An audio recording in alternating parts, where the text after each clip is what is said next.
Welcome to Chanel Connects, the Venice Biennale edition. It's important to be free. So who was the fool who didn't recognize it all that time ago? Yeah. I think it is seduction. Oh, right, absolutely. Yeah. Just another woman trying to survive. So who of them is lying? I wish that were the case. Well, let's face the terror of the new work then. And this is what art is so good at. Do you prepare? No. In this season of Chanel Connects, we've taken up residence in Italy to go to the center of the art world.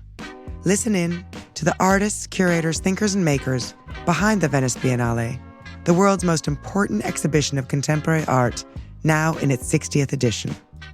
Each of our guests is focused on what matters most and what happens next. I'm Yana Peel, Global Head of Arts and Culture at Chanel. Thank you for connecting with us.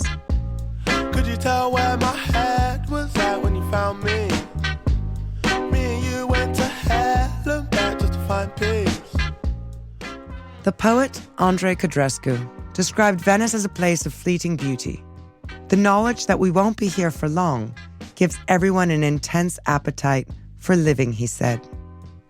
Beauty and nature are key concerns for our guests this week.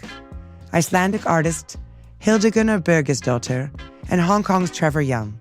After a hectic week installing their exhibitions, they sat down with moderator Penny Martin in Venice's Conservatorio di Musica with the sound of an opera class drifting through the corridors. Penny started by asking them how they were each enjoying the Biennale experience so far.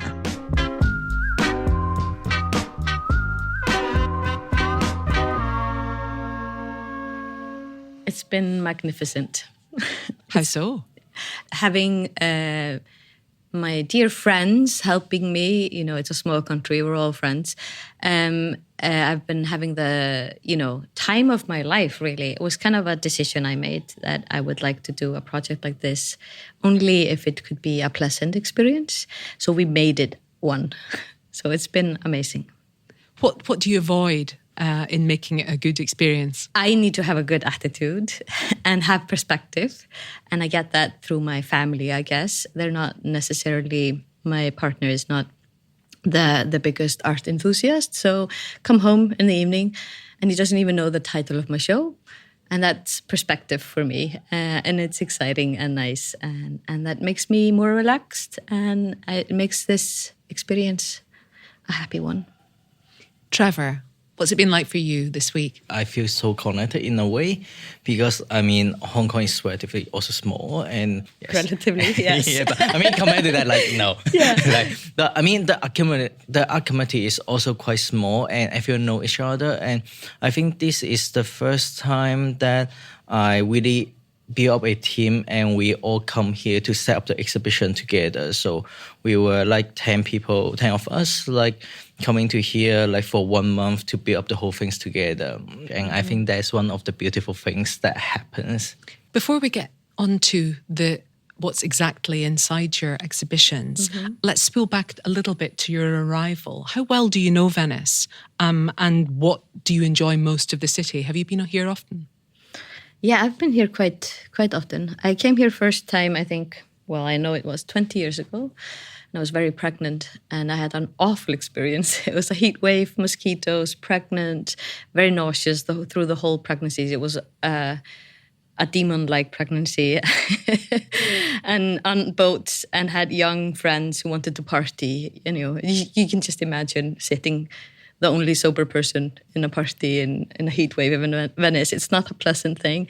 And I was just I didn't really believe the city. I was this feels fake to me. This is like a Disney world, Then I came back and I've come back so many times. And every time I fall in love with the city more and more.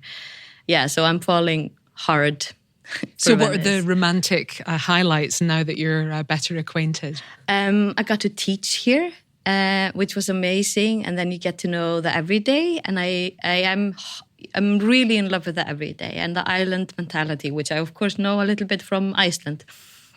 Just fixing it, you can't run to any store. We don't have particular stores for everything. this MacGyver way of like just getting it done, which is, in my blood really. And I see that so much in the Venetians that live here. Does that pragmatism resonate with you, Trevor? I saw you nodding vigorously at island mentality. Yes. Well, I think all the artists who are setting up exhibition or making the projects here, everyone is looking for similar things. Yeah. Like even like masking tape or like glue. So it's like the circus coming to town. Literally everything is in that wagon. Well, tell us how that applies to Courtyard of Attachments, your show. What's the first thing we see? The first thing that we see will be like a fountain with like 20 fish tank. Like you can actually smell. Actually, maybe you can smell some of the seawater. But at the end of the show, you will see like a pink lighted room with like more than 40 fish tank, but all emptied. When you talk about Hong Kong and Venice, it's also like both like city that live like really set really next to the water. And in a way that in Hong Kong, because I growing up in Hong Kong, like we can see like the sea next to us. However, we don't really live like with the water. The food, like we are not getting the seafood that next to the Hong Kong. We are imported the seafood, and also the life of water is not really connecting in a way. But in a way that to connect that, we have a strong pet culture. Like we love little animal. Like actually, aquarium is the best like pet to kind of have in Hong Kong. And I think this is also the pet that I have since I grew up as a kid. And in a way that the sea is like right like next to you. Like in Hong Kong, basically you can go to any like beach or like next to the ocean within 30 minutes. But at the same time, like even though do I go to the beach that much? Maybe once a year. So it feels very distant. So somehow the chance of touching the water, touching the sea, is not that as close as here. Like, but I believe for you there was a personal connection. Did your father not own a seafood restaurant? My father owned a seafood restaurant in China. So they always have like an aquarium outside the restaurant that you can see all the fish not screaming, but swimming. But in a way, like you think of like actually those are the fish that's going to be killed and cooked and being eaten. Screening is kind of makes sense. Yeah, it makes sense. Yeah, but when I was a kid, like I spent like quite a lot of time, and I think it started to make me feel the connection with like the little fish. And I also look at the people who are working in the taking care of those like that seafood corner. You feel that they're quite laid back. So they are like taking care of the fish compared to people who are working in the restaurant. They're the easygoing one. So it kind of make a contrast about, it seems I want to be in a kind of safe place. Hildigunnur, introduce us to your exhibition. What are you exploring? My kind of speculations and my results or understandings of being a person within a system of sorts, the capital system. And I have this thing where I wake up every morning astounded that human race has come to this. And I my works are always a reflection on that disbelief. You called them objects teased from the systems of commerce. Yes. So what are those materials? Describe them to me. There are two large silhouettes made from this new invention, a veneer made out of jute bags, which are used to transport coffee, which is very related to Venice and Venetian history in some sense. One of the pieces was actually supposed to be made of blue denim that broke on the way, so it was quickly fixed and is now also a jute bag. So I went from retail to commerce with that piece, but still very relevant and exactly what the show needed. Of course, everything happens for a reason, I guess. Could these exhibitions have happened anywhere? What's specific about Venice as a context for you?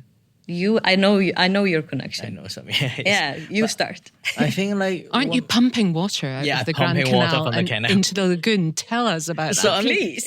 How does it smell? Because I mean, actually, it's not that bad. Oh, good. Yes, but I mean, the first time we have to clean the field, we have to clean the bottom of the pool. So when we start to work on this project, we think of like, the water, how to get the water. But we all feel like, the water is quite dirty. So in a way, the best thing is let's do something to filter the water. And this is what we do every day when you have an aquarium. So we got the permit to kind of extract the water from the sea, and then we like filter it, and then it becomes the work.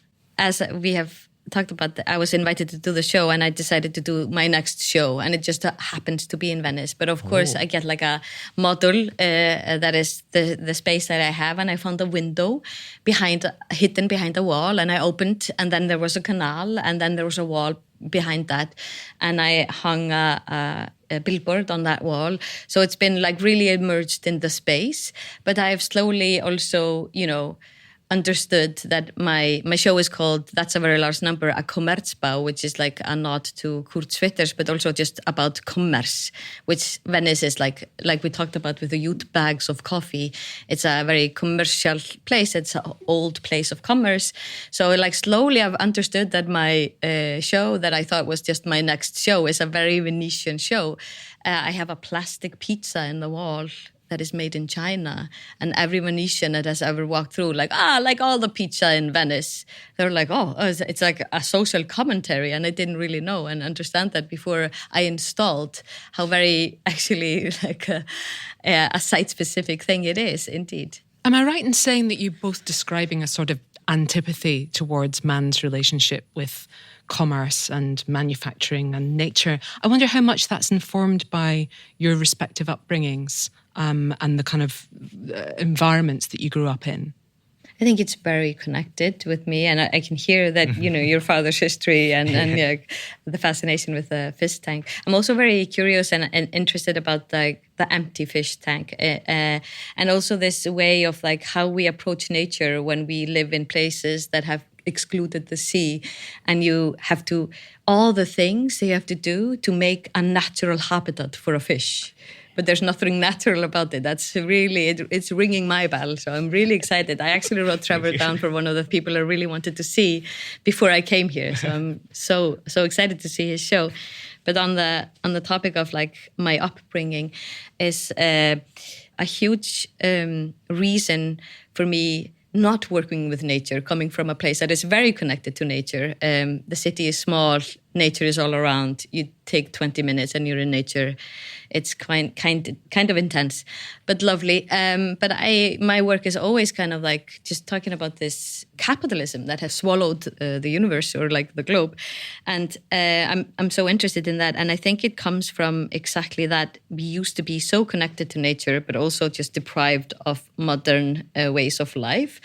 And it all changes in the Second World War, where we have our independence in 1944. And before that time, like my grandmother lived in a turf house and I am like talking to her in the car when I'm 8, playing my Game Boy. So that's a harsh shift. I think Iceland was and still is, because of the lack of people there, capitalism doesn't really work there perfectly. So I've always kind of seen through it, and that makes me so interested in it. When you see the flaking of the system, then you really realize that it is a system and man-made thing, and not a law or a natural law, and that makes me so interested in the state of things. I think it's really influenced the way I do my art. Like when you're also talking about system, I think it's so interesting that we can't similar, but at the same time, because of our background, like in Hong Kong, we have they have like leisures in the surrounding, but it's like the core thing is we are in a city. So I'm trying to like mimic using a lot of like artificial like language, or even having like an aquarium that try to mimic nature. And even though when people see my work about garden, they think that, oh, probably I live with nature. But the thing is, like, I live in like a concrete jungle. I mean, this is always people talk about Hong Kong, concrete jungle. And in a way of they have like all the things that I was like expecting like about nature is something that ideally shaped like by people. Like I'm interested on the plants, but somehow they are kept in a greenhouse. What role can artists play in discussions about destruction of the environment and about climate crisis? Do you feel that there is a duty to touch on that? I mean, I think it's just a part of being human today. It's in your face. And being an artist is kind of always trying to be honest or just trying to make it come from yourself. So it can't be a thing that you take on. And now I'm going to talk about nature, but it has to really be something that is within you and comes from living in a concrete jungle or a place where capitalism just took over overnight. And you really are like, what is this? So I think for me, I had like an epiphany as a kid because I was an anxious kid where I understood that I was really a speck in the universe, a tiny speck before that being very anxious.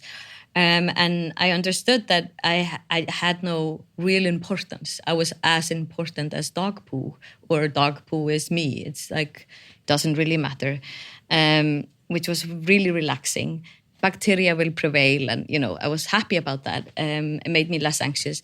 But then as I grew up, I love people and I love human beings, and I really do not want them to suffer. So I had like, oh no, I still have a moral issue here.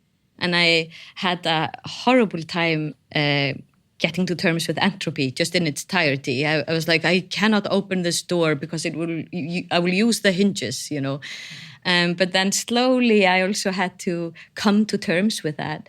And I am a part of this system. And that is very helpful for me because I was paralyzed for a couple of months before a big show where I just didn't want to do more work. And it's because of this, problem of overproduction and then I had to kind of like breathe into it, and I'm a part of the system, and I'm reporting from within the system. I cannot have a vantage point from outer space or outside the system of commerce because I am also the problem.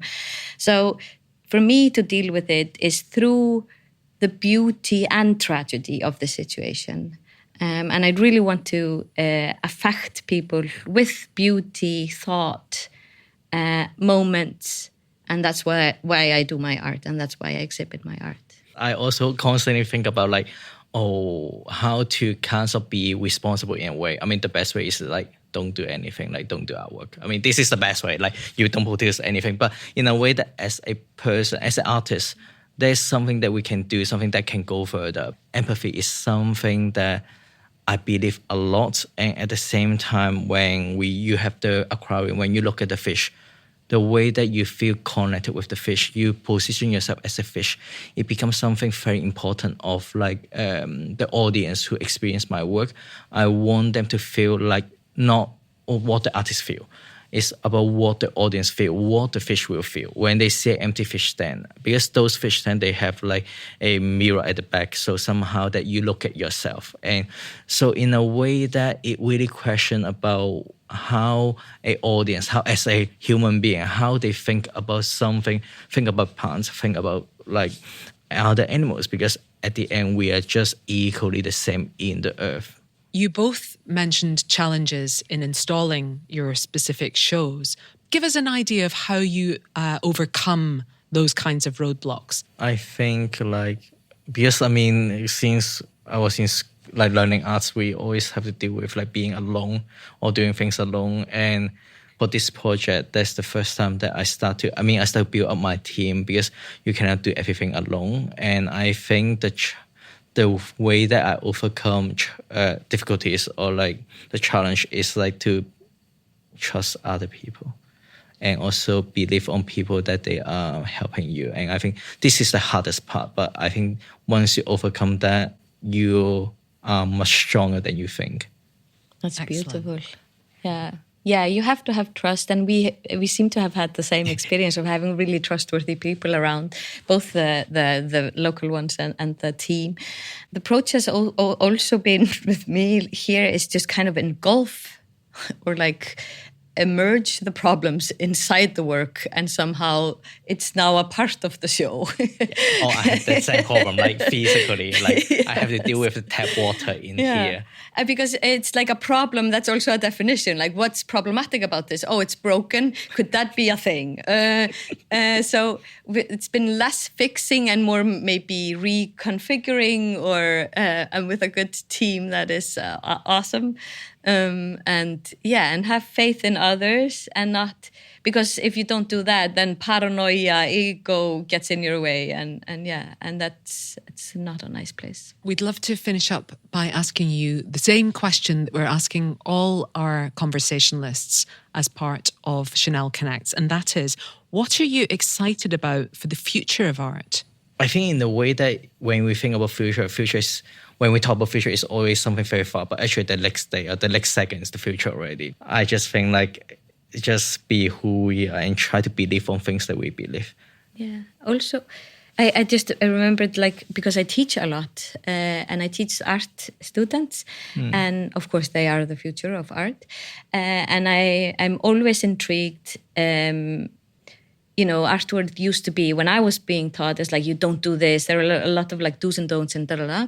And then they are inside me, even though I'm trying to slowly kill all of them. And then I'm teaching, and I'm trying to be a very kind of like open teacher. So I approach each student really like open and interested, and they bring me something that is totally forbidden by these invisible laws of art, something I've never seen before, and I could not understand why a person would make such a thing. And that makes me so excited. It's just things, I don't even know the things the future will provide, but oh my God, when I see something that I don't have no understanding of, it's like, yes, thank you. And this is what art is so good at. Yeah, I cannot agree more. I think that's a very good place to stop, a hopeful place. Thank you very much, Hildigunnur and Trevor. Thank you to Hildigunnur and to Trevor, and to Penny Martin for moderating that conversation. Both artists talked about getting to know Venice, so we asked some influential visitors to the Biennale about their favorite corners of the city. Where's the best place to eat? I do have one, Arturo, because it's like the only place you can eat really good non-fish food. I would say just a scoop of gelato on a random street. I mean, Harrisburg is good. They have some good food. We got good food tonight. There are these amazing restaurants with the kind of best staff that you can encounter, especially considering the pressure on it being such a tourist destination. They can feel very familial when you find the right spot. Harry's is a pretty good place to go. And then I like lots of other small restaurants that are maybe off the beaten track. I've spent time in Venice over the years, and I'm sure this restaurant has probably closed, but there was a great restaurant called Figli delle Stelle, which overlooked the water, and we used to have these fantastic dinners after we'd installed a show outside and eat delicious tuna and bacala and all kinds of Venetian delicacies. So yeah, that sticks in my memory. I love Oliva Neri, and I feel like we found it 25 years ago, and now everyone goes there, but the fried squash blossoms are amazing, and the squid ink, like with the polenta, is to die for. There is absolutely no good food in Venice. It is a total myth. There is necessary food in Venice, though, and that when it comes, you take it and you enjoy every bit of it. As soon as somebody gives you something to eat, you take it in this city during the Venice Biennale. Thank you so much to all of our contributors who joined us in Venice for the 60th edition of the Biennale. Thank you for listening to Chanel Connects, the Venice Biennale edition. Now, the number 5 is very important in the House of Chanel, so please consider giving us 5 stars on whatever platform you're listening to us. Please follow the show so you don't miss an episode. For another conversation touching on the relationship between mankind and the natural world, why not listen back to Annika Yee speaking to John Akomfrah, British pavilion artist at the 60th Venice Biennale. And for more on AI, there's a fascinating chat between Sarah Mayojas and Albert Reid in season 3. You can find those and lots more on Chanel.com. Next time on Chanel Connects, celebrated designer Michael Rock connects with Irma Boom, the queen of books. Together, they discuss the rich history of bookmaking in Venice, books as luxury items, and why books will live on so vibrantly in our digital age. People say the book is dead or something. I think the book is more alive than ever. And the future for the book is, because it's such a stable medium. And also think that you don't make books for the past or present, but books are really made for the future. See you next week on Chanel Connects.